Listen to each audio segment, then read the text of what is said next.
अस्सलाम वालेकुम व्यूअर्स, आप देख रहे हैं इंसान कल और आज। व्यूअर्स, जैसा कि आप जानते हैं हमारे इस प्रोग्राम का फॉर्मेट कुछ यूँ है कि हम ऐसे लोगों से आपकी मुलाकात कराते हैं जो अपने अपने दायरा कार के अंदर कोई मुनफरिद काम कर रहे हैं, एकेडमिक काम कर रहे हैं। हमारा मकसद ये है कि हमारे नौजवान ख़ास तौर पर हमारे व्यूअर्स, उनको हम अपनी ट्रेडिशन से जोड़ें और ट्रेडिशन को, रिवायत को मॉडर्न अंदाज में जदीद ज़हन के लिए सहूलत के साथ बयान करें। व्यूअर्स, आज एक नहायत अहम मौजू पर हम कॉन्वर्सेशन करने जा रहे हैं। तसव्वुफ़ के हवाले से बहुत से डाउट्स हैं, बहुत से इश्कालात हैं, बहुत सी डिबेट्स हैं, बहुत से डिस्कोर्स हैं कि ये तसव्वुफ़ खुदा न खास्ता कोई पैरेलल ट्रेडिशन है, कोई नई ट्रेडिशन है, एकेडमिकली इसका वजूद ज़रा कमज़ोर है। तो आज हम ये देखना चाहेंगे कि तसव्वुफ़ की हकीकी बुनियादें क्या हैं, हमारे सूफ़ियों की हकीकतन कंट्रीब्यूशन क्या है, किस तरीके से इस्लाम की नशर व इशाअत में सूफिया का जो किरदार है, जो इम्पोर्टेंट किरदार है, ख़ास तौर पर बर सग़ीर के हवाले से भी देखें तो हम चाहेंगे कि उस किरदार को हम ज़रूर समझने की कोशिश करें। और कहीं ना कहीं अभी जैसे ऑफ कैमरा भी हमारी बात हो रही थी, Allama Muhammad Iqbal, the spiritual founding father of Pakistan, वो भी कहीं ना कहीं तसव्वुफ़ से बहुत ज़्यादा इंस्पायर्ड भी थे। ऑफ कोर्स ख़ानकाहियत या मॉडर्न डे ख़ानकाहियत, ये ख़ानकाहियत के जो ड्रॉबैक्स हैं, जो फ्लॉज हैं, उनके क्रिटिक भी थे और वो क्रिटिक बहरहाल हमें इकबाल के कलाम में जा बजा नज़र आती है। लेकिन असरार खुदी की बात हो, रमूज़ बेखुदी की बात हो तो आपको दाता साहब नज़र आते हैं, अबू अली कलंदर नज़र आते हैं और दीगर औलिया अल्लाह के रेफरेंसेस अल्लामा की शायरी में हमें नज़र आते हैं। तो तसव्वुफ़ हकीकतन है क्या, तसव्वुफ़ की बुनियाद क्या है, और अगर अल्लामा साहब के थॉट प्रोसेस की रोशनी में इसको समझने की कोशिश करें तो आज इस प्रोग्राम में हम इस हवाले से ज़रूर कॉन्वर्सेशन करेंगे। व्यूअर्स, मेरे स्टूडियोज़ में मुल्क पाकिस्तान के नामवर इकबाल स्कॉलर यहाँ पे मौजूद हैं, ब्रिगेडियर डॉक्टर वहीदुज़्ज़मान तारिक, बहुत ही यूनिक पर्सनालिटी माशाल्लाह, डॉक्टर भी हैं, मेडिसिन के भी ऑफ कोर्स स्पेशलिस्ट, और वो सारा एक इनका एक is a man of science so to speak. फ़ौज के अंदर भी अपनी ज़िम्मेदारियाँ बखूबी आपने अंजाम दी, और ऑफ कोर्स जो पर्शियन है, पर्शियन में आप PhD रखते हैं, और अल्लामा इकबाल और तसव्वुफ़ की हिस्ट्री, फ़ारसी शायरी, मेरा ख़्याल है मुल्क पाकिस्तान में कम लोग होंगे जो इस दर्जे का फ़ारसी अलूम और फ़नून पर अथॉरिटी होंगे या इस दर्जे का फ़हम रखते होंगे, तफ़हीम रखते होंगे। तो मैं खुशामदीद कहूँगा sir, thanks a lot for gracing us once again. बहुत शुक्रिया आपकी, आपने मुझे मौका दिया और मैं शुक्रगुज़ार हूँ हमेशा की तरह कि आप इल्मी गुफ्तगू और इन मौज़ूआत के बारे में बात करते रहते हैं जो मौज़ूआत इस वक्त लोगों की निगाहों से ओझल हो रहे हैं। बहुत शुक्रिया सर हौसला अफजाई के लिए। डॉक्टर साहब, पहला बुनियादी सवाल है, हम ऑफ कैमरा भी कुछ कॉन्वर्सेशन कर रहे थे, अल्लामा इकबाल की जो असरार खुदी है और फिर उसी के साथ हम रमूज़ बेखुदी की भी बात करें। आप फरमा रहे थे, आपके ख़्याल में ये तसव्वुफ़ की इकबाल को अगर हम एक पॉइंट ऑफ रेफरेंस बनाएं तो एक दर्जे पे तसव्वुफ़ की आखिरी किताबें, तो ये आप जो फरमा रहे थे इसको ज़रा खोल लें सर। इस बात चीज़ ये है कि अल्लामा का जो बैकग्राउंड है, पास मंज़र है, उसको समझना बड़ा ज़रूरी है सर। अल्लामा ख़ुद कश्मीरी हैं और कश्मीरी ब्राह्मण हैं औलाद, और वो काफ़ी अर्सा पहले उनका ख़ानदान जो है वो इस्लाम को कबूल कर चुका था। तो कश्मीर वाहिद वो खित्ता है जिसमें अगर देखें तो ट्रांजिशन बुद्धिज़्म से इस्लाम में डायरेक्ट होती है। ये अब इंडिया में ठीक है, बुद्धिज़्म और हिंदुज़्म आपस में बरसरे पैकार थे। जब इस्लाम आया है तो इस्लाम को दोनों तबकात के साथ और मुख्तलिफ़ तबकात के साथ इस्लाम का सामना हुआ है। लेकिन कश्मीर में, और यही वो वजह है, अगर मस्जिदें देख लें कश्मीर की तो वो पगोडा ज़्यादा लगते हैं, मस्जिदें कम लगती हैं। रीज़न भी है वहाँ मीनार और गुंबद वाला वो तस्वर आपको नज़र नहीं आएगा, क्योंकि जब एनमास वादी कश्मीर में लोग मुसलमान हुए हैं पूरी तरह, पूरे के पूरे महल्ले, तो उनको फिर मस्जिदें बनाने की ज़रूरत है। अपनी इबादत का जो भी थी उनकी, उसको ट्रांजिशन कर लिया, उसको ट्रांजिशन कर ली, और फिर नस्ल दर नस्ल आपको वही ट्रांजिशन नज़र आती है जो वहाँ पे है। और फिर हुआ ये है कि ऑलरेडी बुद्धिज़्म के जो इफ़ेक्ट थे उनके ऊपर, उसमें आधा तसव्वुफ तो मौजूद था उस वक्त, अगर आप देखें, जो अखलाकी तौर पे बुद्धिज़्म के यहाँ था। तो इसलिए कश्मीर में सूफ़ीज़्म का ज़्यादा फ़रोग़ हुआ है बजाय इसके कि बाकी सूबों में या बाकी रियासतों में। तो इकबाल एक तो उस ट्रेडिशन से आए हैं। दूसरा, उन्होंने बारहा कहा है कि बचपन से मेरे घर में मोहिउद्दीन इब्न अरबी की और तसव्वुफ़ की बातें होती थी। ये भी उन्होंने नोट किया है। हालांकि उनके वालिद साहब को ज़्यादा पढ़े लिखे नहीं थे, उनको लोग अनपढ़ सूफ़ी कहा करते हैं। लेकिन जस्टिस जावेद इकबाल ये लिखते हैं इसमें अपनी किताब ज़िंदा रूद में कि दादाजी पढ़े लिखे तो नहीं थे, लेकिन फ़ारसी की किताबें वो पढ़ देते थे, फ़ारसी, उर्दू। और एक किताब उन दिनों बड़ी पॉपुलर होती थी, हज़रत अबू अली कलंदर रहमतुल्लाह अलैह की किताब थी मसनवी गुल राना। तो गुल राना की जो है वो भी तसव्वुफ़ की एक किताब है मसनवी, जो बड़ी मौलाना रूम की आप समझ लें पैरवी में लिखी गई है। वहाँ उन्होंने रूमी के हवाले भी दिए हैं उसमें शेरों में, और रूमी के कंटेम्प्रेरी ना भी कहें तो आलमोस्ट वही ज़माना बनता है। कुछ लोग ज़रूर कहते हैं कि जी रूमी को मिलने गए थे कोनिया में, but I don't think so. कोई ऐसी है मेरे पास रवायत नहीं है कि मैं कह सकूँ। तो उस मसनवी को ए खुशा ए बुलबुल बाग़े कोहन आज गुले राना बेगूबा मासुखन, तो उससे चूँकि आगाज़ होता है तो उसको गुले राना कहा जाता है। तो उनके वालिद साहब ने कहा कि आप इस मसनवी के जवाब में एक मसनवी लिखते हैं। यानी हज़रत अबू अली कलंदर की मसनवी के जवाब में अल्लामा साहब के वालिद की इंस्टिगेशन पे असरार खुदी लिखी गई।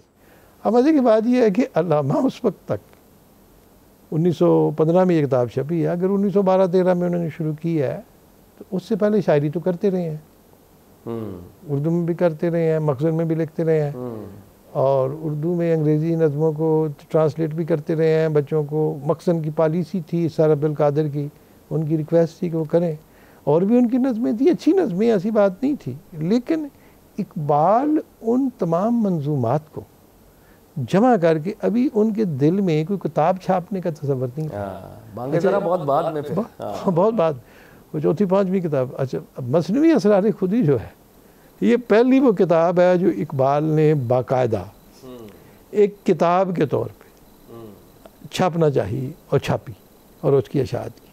और ये किताब जो है ये बिल्कुल क्लासिकल तसव्वुफ़ की एक किताब है, जिसमें एक ही चीज़ चेंज होती है कि वो खुदी पे ज़्यादा जोर देते हैं तसव्वुफ़ की। अच्छा, अब ये सवाल सर बड़ा अहम है।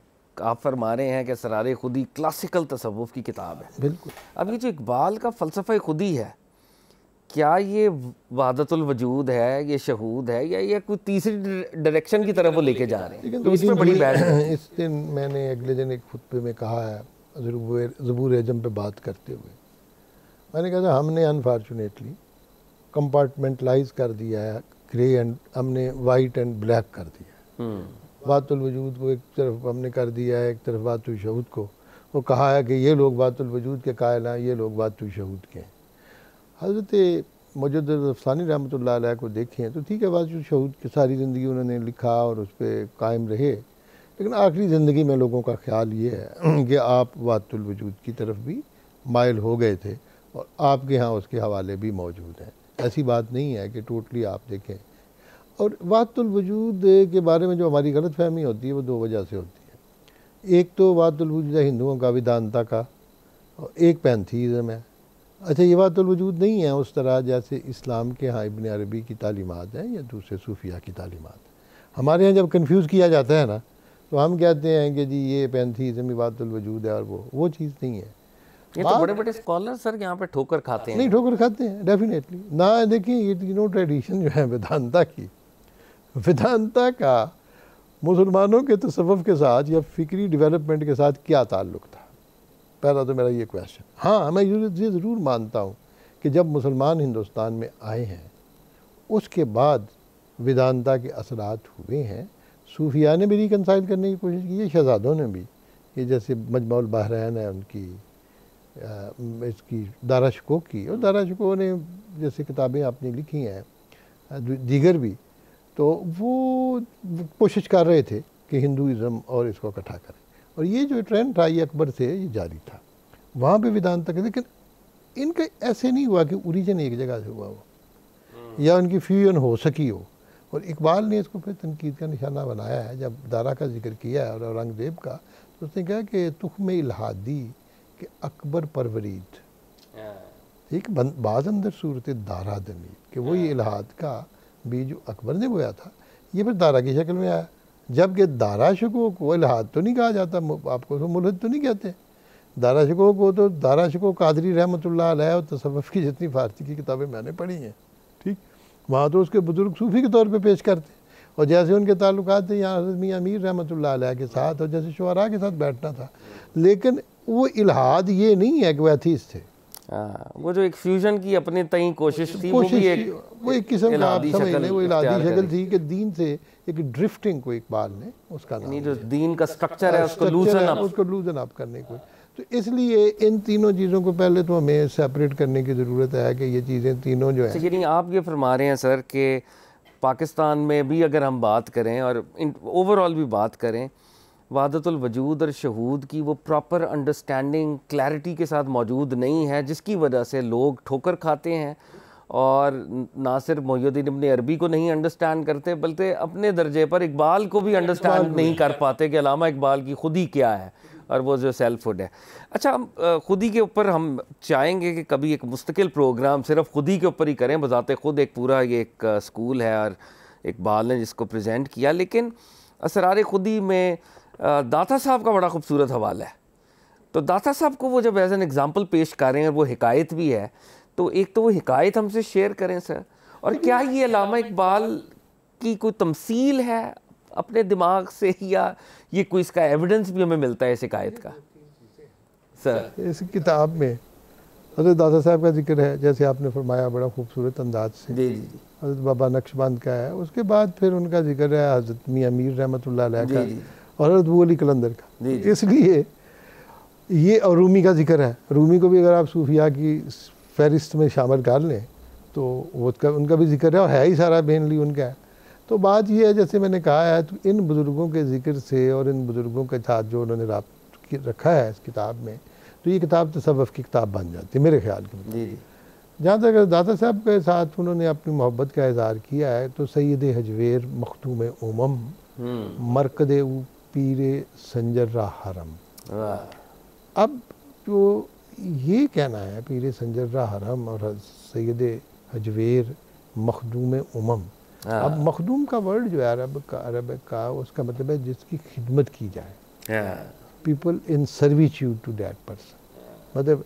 तो और आगे ये है कि हज़रत यानी उम्मत के मखदूम है दाता साहब, अल्लामा साहब फरमाते हैं। और हज़रत मोइनुद्दीन चिश्ती अजमेरी रहमतुल्लाह अलैह का जो मुराकबा है यहाँ पे आके उसके तरफ इकबाल ने हवाला दिया। और हैरत की बात यह है कि हज़रत मोइनुद्दीन चिश्ती अजमेरी रहमतुल्लाह अलैह से पहले मेरे ख्याल के मुताबिक हमें इंडिया का जो काउ बेल्ट है, जिसमें सेंट्रल इंडिया या राजस्थान है, यहाँ पे हमें नहीं को मिलता कोई मसाल और के कोई जाके वहाँ पे तबलीग किसी ने की।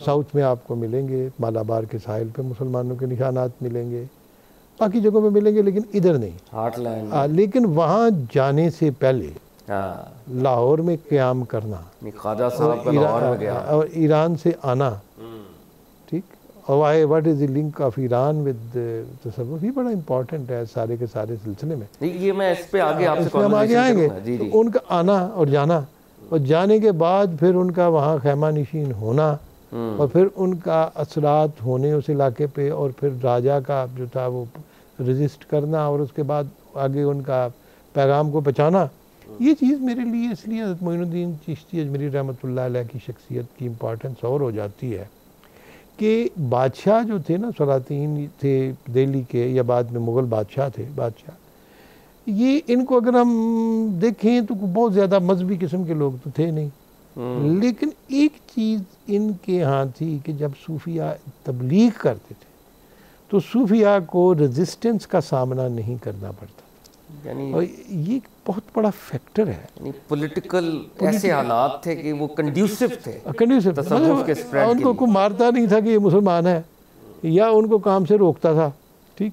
लेकिन हज़रत मोइनुद्दीन चिश्ती अजमेरी उस वक्त आना उस जगह पे लेकिन पृथ्वीराज चौहान ने तो खासा रेजिस्ट किया है। वही मैंने कहा, जब इस्लामिक गवर्नमेंट नहीं थी और पृथ्वीराज का रेजिस्ट करना ठीक ठाक, उन हालात में उनका जाना जो है, इसलिए उनको क्रेडिट में ज़्यादा दूंगा उस लिहाज से, और उनका यहाँ से जाना। और इकबाल का ये शेर जो है ये एक तसलसल को जाहिर करता है। और आगे का कहना कि हज़रत फारूक का जमालश ताज़ा शुद, हक से हरफे वो बुलंद आवाज़ा शुद। हज़रत उमर फारूक रज़ी अल्लाह ताला अन्हु के साथ उनका क्या ताल्लुक? कंपैरिजन दाता साहब का कर दिया ना कि निज़ाम जैसे हज़रत उमर फारूक ने कायम किया, तो दाता साहब भी, दादा साहब खुद एक सैयद है, हाँ बेशक हसन की औलाद से हैं जी जी, और एक सूफ़ी हैं बिल्कुल। और हज़रत उमर का रज़ी अल्लाह ताला अन्हु की जो पर्सनैलिटी है, मैं अक्सर औक़ात कहता होता हूँ कि किसी मौरख ने ये नहीं कहा कि वो सारी रात बैठ के ना एक पाँव पे खड़े होकर वो इबादत करते थे, सोते नहीं थे, या वो इतने नफल पढ़ते थे, इतना दरूद, ये नहीं कहता। हर बंदा ये कहता है कि वो इंसाफ करते थे। तो उनकी जिम्मेदारी थी गवर्नेंस, और गवर्नेंस के साथ जो उनका अदल और इंसाफ का निज़ाम था, और भूखे और प्यासे। मतलब ये आपकी बात से कि ज़ाती इबादत तो अपने दर्जे पे है, लेकिन जो निज़ाम कायम करने की कंट्रीब्यूशन है जनाब उमर फारूक की बहुत बड़ी है, बहुत बड़ी। अब उस निज़ाम को कायम करना, अच्छा बर्रे सगीर में उस वक्त ऐसा निज़ाम मौजूद नहीं था, गो के गज़नवियों की हुकूमत कायम थी लाहौर में, लेकिन गज़नवी जो थे वो आप समझ लें कि उन्होंने भी इंडिया के अंदर पेनिट्रेट करने की कोशिश नहीं की। हमले किए हैं, वो इन्वेजन्स थी, नहीं हमले हैं, आप उसको चार्जेस लूट मार के आ गए या जो भी आप उसको मिसाल देते हैं, मैं नहीं कि उसमें मज़ीद जाना चाहता, लेकिन ऐसा सच पंजाब से आगे उन्होंने अपने इक़्तिदार को वहाँ पे मुसल्लत नहीं किया, मासवाए लाहौर के और इसके।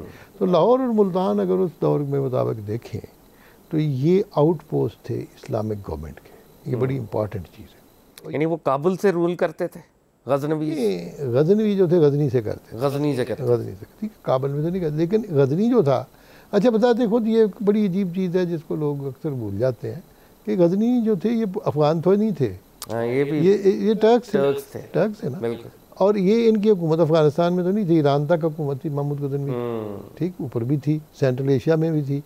तो इसलिए गजनी उनका पायतख्त ज़रूर था, लेकिन ये कहना है कि वो अफ़गानी थे या अफ़गानिस्तान के साथ, ऐसा कोई लिंक हम खुद बना रहे थे। और ख़ुद हज़रत अली अजमेरी रहमतुल्लाह अलैह खुद गजनी के, ठीक है, गजनी के, लेकिन गजनी में होते हुए, Ghazni is a Persian speaking city आज भी, काबुल भी पर्शियन स्पीकिंग है, ठीक, ये भी आप समझ लें। तो ताल्लुक़ जो उस वक्त ऐसी बाउंड्रीज़ नहीं थी कि कोई बार्डर था ईरान के साथ और इनका, तो बेसिकली हम उनको उस लिहाज से पर्शियन कहेंगे कि वो आए और इधर आके वो मौजूद हुए। और इन दो पोस्टों पे जो मुल्तान और लाहौर है, ऑब्वियसली पहले सूफिया जो हैं वो आपको यहाँ मिलेंगे, ठीक। तो अल्लामा साहब कह रहे हैं कि जी दाता साहब जो हैं वो हज़रत उमर फारूक रज़ी अल्लाह ताला अन्हु के साथ कंपेयर कर दिया, एक तरह के एयर हैं, heir to the Farooqui thought. और पंजाब के अंदर जो है खा के पंजाब आज दमे जिंदा का, पंजाब की खाक उनके दम से, वाह वाह। अच्छा दम जो है ना, दम सांस को कहते हैं, ठीक है, सांस है ना, और नफस, और अरबी में खून भी होता है सर शायद, नहीं देखिए दम जो है ना अरबी और फारसी का, मैं अक्सर आपको ये कहूँगा कि डोंट कंफ्यूज द वर्ड। जो जैसे किसी ने कहा था ना कि सफ़र अंग्रेज़ी में कर रहे हो कि उर्दू में कर रहे हो, अच्छा, और मैंने को कहा कि बेचारा एक बंदा था वो जुग गया, तो मैं क्या फलाना उड़ गया, यार उड़ने का मतलब यह पंजाबी में कि वो बेचारे का खाम हो गया जिस्म, तो किसी ने कहा पंजाबी में उड़ाया कि उर्दू में उड़ाया। अच्छा, तो ये पहली बात तो ये दम हम यहाँ फारसी का लफ्ज़ लाएंगे सांस के, बिल्कुल मैं समझ, ठीक है। अरबी का मैंने दम जो है ना वो और है यहाँ पे, और हम पर्शियन की बुक को अब पढ़ रहे हैं, ठीक है, तो इसलिए हम फारसी के मानों में लेंगे। तो उनके दम से, और जिसके नफसे गर्म से है खून गर्मी आ रहा, जब इकबाल ने हज़रत मुजद्दिद के बारे में कहा हमें नफस सांस और उनकी फूक, और यही दम जो है सूफिया का, ये फूक बन जाता है कि जी फूक मारो हालांकि फूक नहीं थी, समझा ये जाता था जितना आप बुजुर्ग के करीब हैं उसके सांस के असरात जो हैं, उसकी वाइब्रेशन की ये था ना उस वक्त। तो इकबाल ने कहा कि उनके दम से खाके पंजाब जिंदा हो गई। अब खाके पंजाब क्या मुर्दा थी। इकबाल ने इस सरजमीन को पंजाब की जहाँ वो पैदा हुए हैं, उन्होंने वाकई इसको 2-3 मौक़ों पे मुर्दा मटी कहा है। उन्होंने जब गोइटे के बारे में बात की है उसमें प्यामे मशरक़ में, तो वहाँ भी कहते हैं कि वो चमन ज़ादी चमन पर वरदाई मन दमीदम आज ज़मीन मुर्दाई। ठीक, तो what is dead soil, what is a living soil. साहिल तो एक ही है ईरान की भी, और ये कहना कि ज़रा नम हो तो ये मिट्टी बड़ी दरगेज़ है साकी। तो वो जिस इस सरजमीन के अंदर जो लाइफ आई है ना, लाइफ रूहानियत की लाइफ को कहा है इकबाल ने। वो दाता साहब की, दाता साहब has brought that life and vigour. वो जो पंजाब की बात आप कर रहे हैं डॉक्टर साहब, वो गालिबन क्योंकि अल्लामा इकबाल के यहाँ ये भी मेटाफोर है ना, बंदा सहराई मर्दे कोहिस्तानी, तो वो उनके जो आइडियल पर्सनालिटीज़ हैं, वो जो डेजर्ट माइंड एक होता है जो कॉम्प्रोमाइज़ नहीं करता, या जो पहाड़ों में रहता है और आगे बढ़ता है, किसी एक जगह परमानेंट सेटलमेंट नहीं होती, तो शायद पंजाब के लोगों से उनको अल्लामा साहब को मेरा ख्याल है यहाँ पर नहीं ऐसी बात नहीं थी। देखिए जैसे आपने पहाड़ों का कहा है, हज़रत अली हजवी रहमतुल्लाह अलैह के बारे में भी इकबाल का ये जो मिसरा है उसी नज़म में कि बंद आइए को सारा आसान गुसीख्त, उन्होंने पहाड़ों के बंद बड़ी आसानी से तोड़ के उन पहाड़ों से यहाँ आके पहुँचे, ये भी उन्होंने कहा है उस नज़म। बड़ी खूबसूरत वो सारी की सारी मसले में, मैं उस डिटेल में नहीं जा रहा आज। तो बात ये थी कि पंजाब की सरजमीन जो थी इसके बारे में आलमोस्ट जो कंटेम्प्रेरी है ना हज़रत अजवेरी रहमतुल्लाह अलैह के, वो अल बैरूनी है। और अल बैरूनी भी यहाँ आया।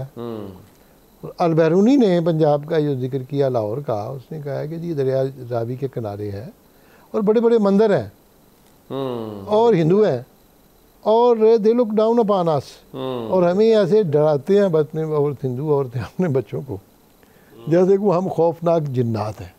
और यही उसने आलमोस्ट मुल्तान में थोड़ा सा असर था, इस्माइली असर कुरामता का उस वक्त, और फिर बाद में खैर गजनी नहीं होगा, लेकिन Lahore was a purely Hindu city. ठीक, इस हिंदू सिटी के अंदर मैं मान ही नहीं सकता कि एक बादशाह या सलातीन they were at all interested in the spread of Islam. Why? एक थ्योरी ये है कि महमूद गजनवी का हमला जो हिंदुस्तान पे थे वो इसलिए थे कि उन इलाकों में जहाँ पे ईरान या सेंट्रल एशिया ये लोग मुसलमान हो चुके थे, अब जजिया नहीं था। ठीक, अब जजिया लेने के लिए they wanted a land। ठीक, और जितने भी हुक्मरान थे इस तरफ आते थे, मुगलों तक आ जाएँ, स्वाय अकबर से और औरंगज़ेब तक का दौर, अच्छा जजिया से अच्छी खासी आमदनी होती थी। ठीक, and they wanted to keep them काफर, लेकिन एडमिनिस्ट्रेशन को चलाने के लिए बंगाल में भी ये कहते थे कि अच्छा फिर मजे की बात ये है कि मुसलमानों का बर्रे सगीर में जो पावर बेस रही है अपने इक़्तिदार के अरूज में, Agra was their capital. Aurangabad नहीं, आगरा, औरंगाबाद में तो गया है ना औरंगज़ेब चंद साल जब वो नीचे गया, तो आगरा वाज द कैपिटल ना। और आगरा के साथ अच्छा दिल्ली में भी उनका असर था, लखनऊ में, और बंगाल में मुर्शिदाबाद में, लेकिन ये एरिया जहाँ पावर बेस थी मुसलमानों की, वहाँ इस्लाम नहीं फैला, वहाँ मुसलमान माइनॉरिटी में रहे हैं। बंगाल में भी इस्लाम फैला है तो पावर बेस से दूर, यहाँ पे भी पावर बेस से दूर। वजह ये थी कि ये सूफिया की वजह से फैला है, बादशाहों की वजह से नहीं फैला। अच्छा, ये डॉक्टर साहब बड़ा अहम नुक्ता है कि आप फरमा रहे हैं, और ये मेरे ख्याल में मेरे यूथ के लिए बड़ा इंपॉर्टेंट ये नुक्ता है कि तलवार के ज़ोर से तो इस्लाम नहीं फैला और कहीं भी नहीं फैला। इस पे वैसे एक इंटरेस्टिंग कंपैरिजन ये भी दिया जाता है कि जब हम स्पेन में गए, हम 600 साल तक वहाँ पे रहे कमो बेश, तो एकदम अपरूट हो गया इस्लाम, क्योंकि वहाँ पर सूफिया की वो इन्फिल्ट्रेशन नहीं हुई जिस दर्जे पर बरे सगीर में हुई है। यहाँ पे हुकूमत ख़त्म भी हुई, हम कॉलोनी भी बन गए, लेकिन ऑफ कोर्स वो सूफिया का वो जो बीज था वो तनावर दरख्त बन चुका था, और इस्लाम जो है आज भी अपनी पूरी आबोताब के साथ मौजूद है।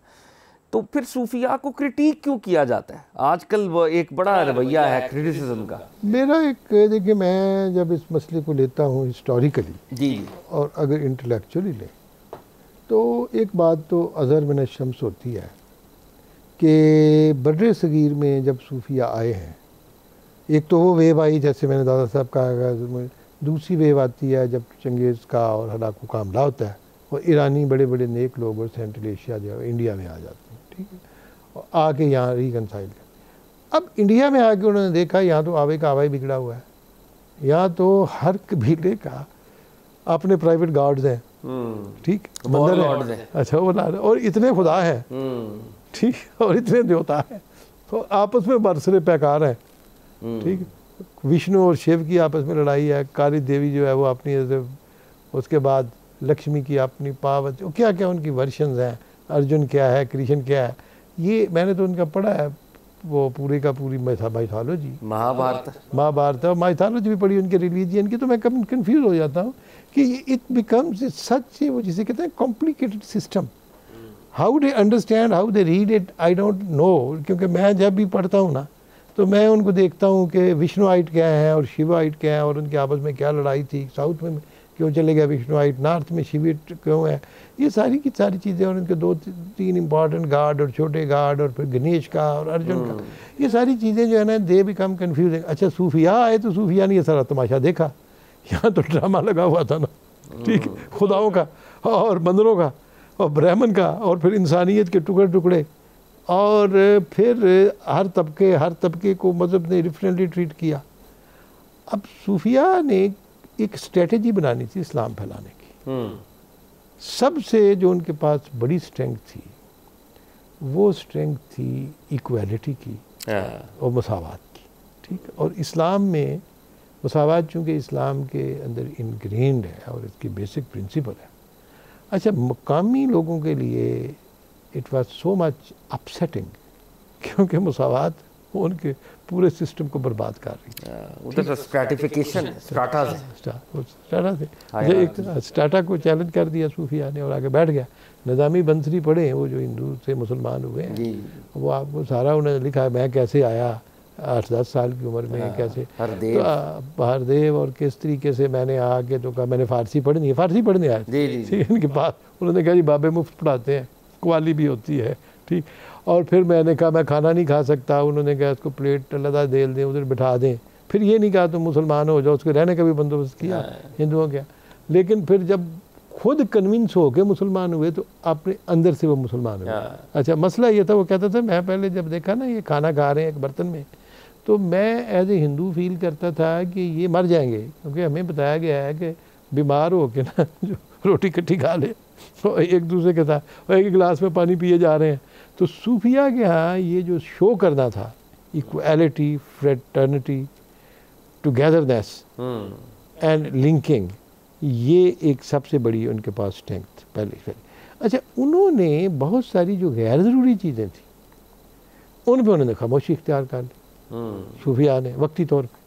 और मज़े की बात ये हुई कि सिंध के अंदर ये चीज़ लोग भूल जाते हैं। डॉक्टर इश्तियाक हुसैन कुरैशी को आप पढ़ें, उनकी किताब बर्र-ए-सगीर की मिल्लत इस्लामिया, तो वहाँ पे एक दिलचस्प चीज़ है कि सिंध में करामता का कब्ज़ा था इस्माइलियों का, ठीक है, बड़े पक्के। और उनके जो सोमरा हुक्मरान थे, सोमरा बिन पाल और ये सारा, ये 19 पहले सुल्तान जो थे वो पक्के किस्म के इस्माइली थे। अब वो एक अपने माइंडसेट के साथ थे। सीरिया में उनको इमाम से आर्डर आता था, और उन्होंने बल्कि ख़त आया उसका जब महमूद गजनी ने कब्ज़ा किया कि मुवहिदीन सिंध मुशरिकीन गजनी के ख़िलाफ़ उठ खड़े हों। अच्छा, और अच्छा वो, अच्छा उनका क्या था, वो कोई बहुत ज़्यादा इबादत पे इस्माइली ज़ोर नहीं देते थे, बहुत ज़्यादा चेंज पे ज़ोर नहीं देते थे, हत्ता कि हिंदुआना नाम भी आपके हो जाएं। और वो स्लोली एंड ग्रेजुअली ना आपको मुख्य 2-3 जनरेशन में ना इंडोक्ट्रिनेट करते थे। और एक वक्त आता था जब उनकी इंडोक्ट्रिनेशन पूरी हो जाती थी तो फिर अटैक करके ना उस इलाके पे कब्जा कर लेते। अच्छा, this was the strategy which was working all over the world. Mohammad Tughlaq ने अब ये फैसला किया कि मैंने ना इनको इस्माइलियों को नहीं छोड़ना। पहले तो महमूद गजनवी को भेजा उन्होंने, इस अब्बासियों ने, कि इनके सिर मारो। इसने आके मुल्तान में हमले किए इनके करामता पे, बेसिकली आपको तो करामता के खिलाफ था ना। अब सिंध में जब मोहम्मद तुगलक ने कहा मैंने इनको मारना है, तो मोहम्मद सैयद अहमद ठठवी रहमतुल्लाह अलैह एक बहुत बड़े सूफ़ी बुजुर्ग थे, ठीक। अब सैयद अहमद ठठवी रहमतुल्लाह अलैह जो हैं वो खुद दिल्ली गए और मोहम्मद तुगलक को कहा कि इनको ना मारो, ठीक। तो मोहम्मद तुगलक ने कहा नहीं, ये जो भी उनका दीनी इख्तलाफ था उस पर एतराज़ किया। आखिर मोहम्मद तुगलक ने कहा कि इनको कहो कि आप रहना इस्माइली तो रहें, लेकिन अब मज़ीद तबलीग मुसलमानों के यहाँ इस्माइलियत की ना करें, जो मुसलमान आबादी है ना वहाँ की। और दूसरी चीज़ उन्होंने उनको कहा कि आप एक और काम करें कि हिंदुओं को कन्वर्ट करते जाएं। अब इस्माइली अपने तरीके के साथ ना हिंदुओं को आहिस्ता आहिस्ता अपने साथ ला रहे थे। डॉक्टर इश्तियाक हुसैन कुरैशी रहमतुल्लाह अलैह कहते हैं जब वो इस्माइली होते थे हिंदू या वो उस तरह माइल होते थे, आधे मुसलमान तो हो जाते थे। हाँ, वो तो कहते बाकी आधा मुसलमान सूफिया ने कर दिया। सूफिया ने कर दिया। अच्छा कहते हैं अक्सर क्रिटिक क्यों? नहीं, मेरी बात सुने, अगली बात सुनो। वो कहते हैं जी उलमा के बारे में कहते हैं कि हमारे उलमा ने दीन की बड़ी खिदमत की है, हमें कुरान पढ़ाया है, हदीस पढ़ाई है, जो इल्म है वो उन्हीं की वजह से है।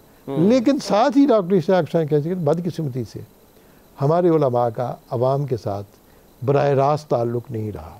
हाँ। इन्होंने जो लिबास पहना वो अवाम नहीं पहनते, जो ज़ुबान बोलते हैं, जो इनका कल्चर है। तो कहते हैं लेकिन सूफिया अवाम में घुल मिल गए, और ये जो उलमा थे इन को कभी भी कामयाबी नहीं हो सकती थी इस्माइलिया को मुसलमान कन्वर्ट करने में दूसरे मुसलमान फ़िरक़ों में, जो सूफिया को। ठीक है, एक तो ये हुआ सूफिया का। अब मसला ये है कि एक वक्त था सूफिया के उस एक्टिविटी का which was such a productive activity which was changing the fate of the Muslims, mindset India का और मुसलमान का रहे। अब हुआ क्या?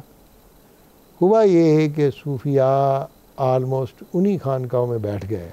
ये बड़ी इंपॉर्टेंट चीज़ है, जहाँ कभी बुद्धिस्ट होते थे। यानी अमलियत से अच्छा, बुद्धिस्ट नहीं, उन्होंने जगह उनको वही मिली ना। वो कहते हैं ना कि मैं किताब पढ़ रहा था, मुझे मतलब आपकी बात से फिजिकली भी बैठ गए और मतलब मेटाफोरिकली भी वो कहते हैं ना कि बाहर में जब गए तो उन्होंने मुसलमानों सूफिया ने क्या देखा कि 70 साल पहले यहाँ हिंदू जो है ना बुद्धों को मार चुके हैं।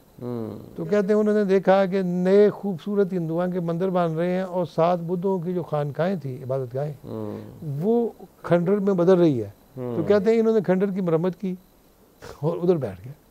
और वो जो कहानियाँ बुद्धों की थी अपने बुजुर्गों के बारे में, बुद्धिस्टवा के बारे में, वो इन्होंने मुसलमानों पे अपने पे खुद ऑन कर ली।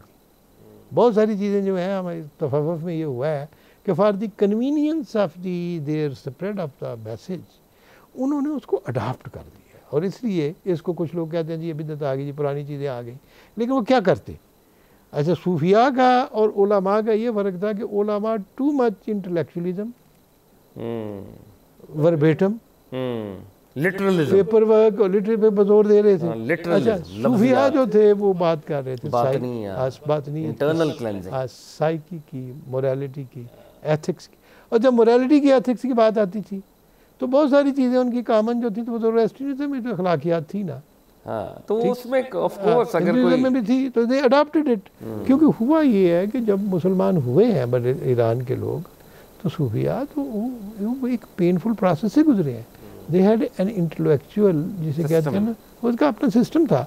और वो सारे का था, आप शादी को पढ़े ना, शेख सादी की, कौन सा उन्होंने जिक्र किया हदीस का, कुरान का? वो तो सारा कहते हैं नौशेरवान आदल ने ये कहा, अर्ज शेर ने ये कहा, वो सारी की सारी उन्होंने एग्जाम्पल दी हैं ज़ोरोएस्ट्रियन उस ज़माने की। वही है ना, मतलब एक मोरालिटी के लेवल पे अगर कोई अच्छी बात मिल रही है तो उसको एक्नॉलेज किया गया। उस हदीस को क्या हिकमत ज़ालतुल मोमिन के मोमिन की मिरास है, उन्होंने लिया और उन्होंने लेना इसलिए था कि they were well trained in that, और वो उस सिस्टम को पीछे फेंक नहीं सकते थे। ठीक, तो वो ज़ोरोएस्ट्रियनिज़म के साथ भी प्याज लिंक कहा जाता है उसके सारे का सारा।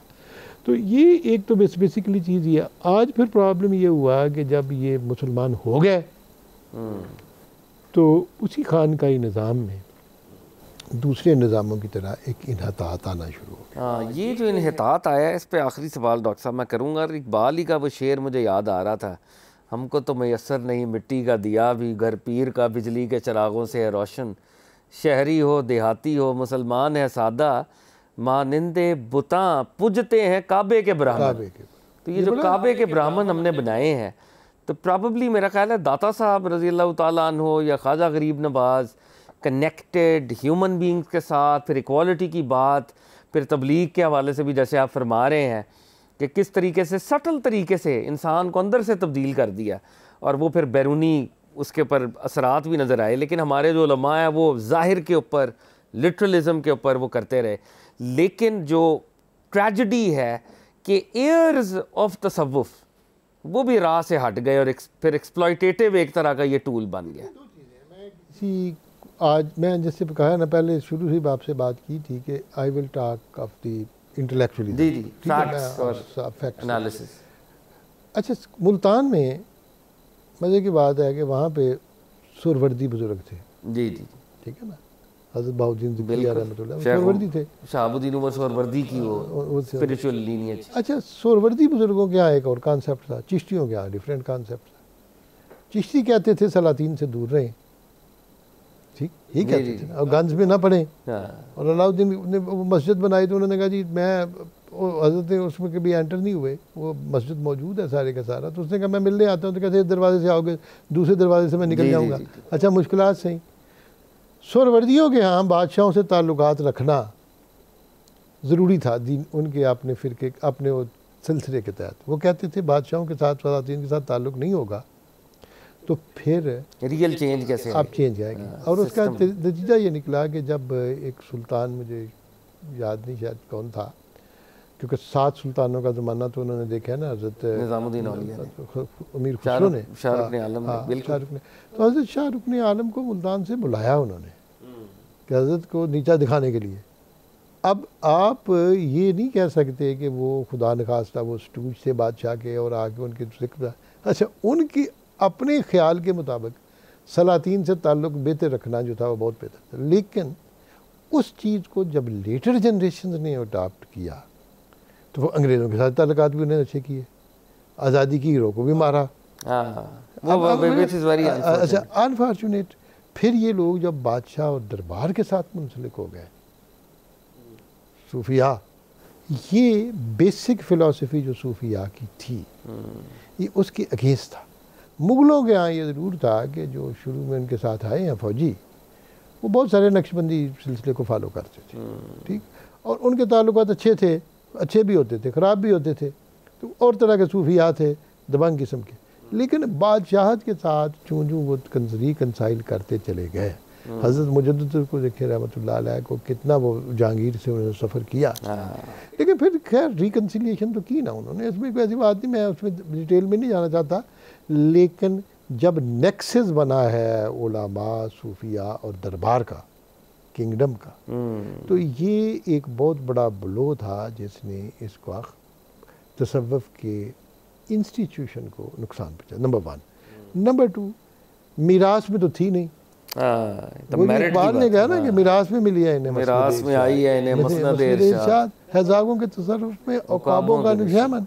अब ये जो जब मीरास में आई है इन्हें मसनद इरशाद जो है ना, अब गाइडेंस की जो मसनद है, आप इनके सारे देख लें जितने सूफिया के हैं अपने सिलसिले, उन सिलसिलों में बाप नहीं होता, मुर्शद होता है, मुर्शद के आगे मरीद होता है, खलीफा होता है उनसे।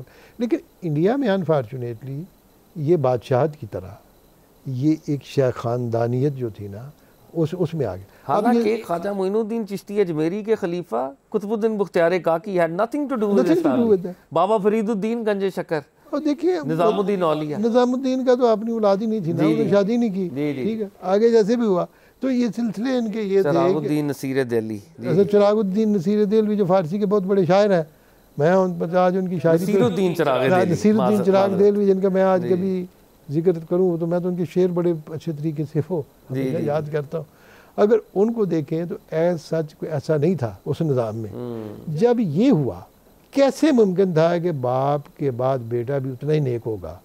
बिल्कुल, ये डॉक्टर साहब आपने सम अप ही कर दिया माशाल्लाह के 2 बड़ी जो प्रॉब्लम्स आई हैं, एक मरूसियत और दूसरा दरबार के साथ जुड़कर जो है अवाम के ख़िलाफ़ खड़े होना, और इसकी वजह से शायद इकबाल को क्रिटिक करना पड़ा।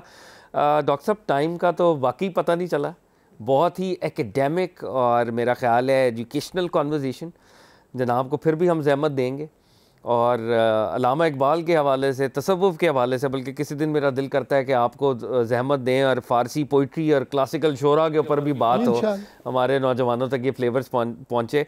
Thanks a lot sir for your time.